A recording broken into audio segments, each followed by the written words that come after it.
झटपट कांदा पात घालून वाफवलेले पिठले, पाणी नाही वापरणार आहोत आपण. कांद्याची पात छान अशी बारीक चिरून घ्यायची. सकाळची घाई असताना हे झटपट होतं, चविष्ट लागतं. थोडं झणझणीत बनवायचं. चपाती भाकरीबरोबर अप्रतिम. प्रवासात नेण्यासाठी उत्तम. 2 दिवस छानपैकी टिकतं प्रवासामध्ये. तेलामध्ये चांगलं त्याला परतवायचं आहे. पाणी अजिबात वापरायचं नाही. कांद्याचं जे तेलामध्ये पाणी सुटतं त्याच्यातच बेसन छान मुरवून घ्यायचं. कांद्याची पात बारीक चिरून घेऊया. कांद्याच्या पातीमध्ये मुळातच पाण्याचं प्रमाण बऱ्यापैकी असतं. असं तर शिजत जातं ना मीठ घातल्यानंतर, तसं त्याला थोडं थोडं पाणी सुटत जातं. तर तेल ह्याला थोडं जास्त लागतं जर तुम्हाला प्रवासात न्यायचं असेल तर. राई, मोहरी, जिरे 1 पाव चमचा, आलं 1 इंच बारीक चिरून, लसूण 4-5 कांड्या, कढीपत्ता 3 हिरव्या तिखटवाल्या मिरच्या बारीक चिरून, हिंग पाव चमचा. छान परतून घ्यायचं. त्याच्यानंतर आपला जो पातीचा कांदा आहे तो, आणि हे छान परतवायचं आहे तेलामध्ये. त्याला आपोआप पाणी सुटत जातं. हळद पाव चमचा.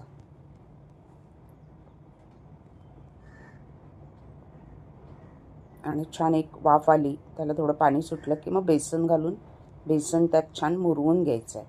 मीठ घालायचं आहे चवीनुसार. मीठ जसं घालाल ना तुम्ही तसं त्याला थोडंसं पाणी सुटायला सुरुवात होते. आणि एक वाफ काढून घ्यायची 2 ते 3 मिनटं. कांदा मऊ शिजला पाहिजे. की त्याच्यामध्ये कोथिंबीर बारीक चिरलेली आणि 1-1 चमचा करून असं बेसन घालत जायचं. जेवढं मुरत जाईल तेवढं.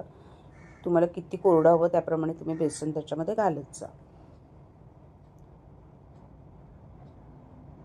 1-1 चमचा घालून मिक्स करत जायचं, म्हणजे त्या बेसनच्या गुठळ्या होत नाही आणि छान त्याच्यामध्ये एकजीव होतं. 2 चमचा.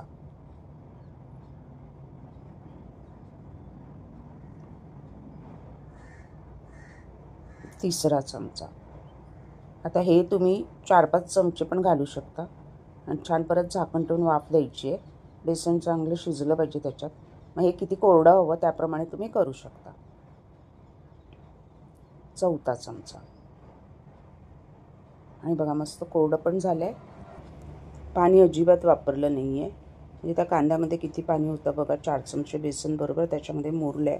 आणि हा मीठ वगैरे सगळं आपण ऑलरेडी घातलं आहे. झाकण ठेवून 1-2 मिनटं वाफ काढायची. नंतर गार्निशिंगवरून बारीक कोथिंबीर. तयार आहे कांदापात बेसन पिठले. भाकरी चपाती बरोबर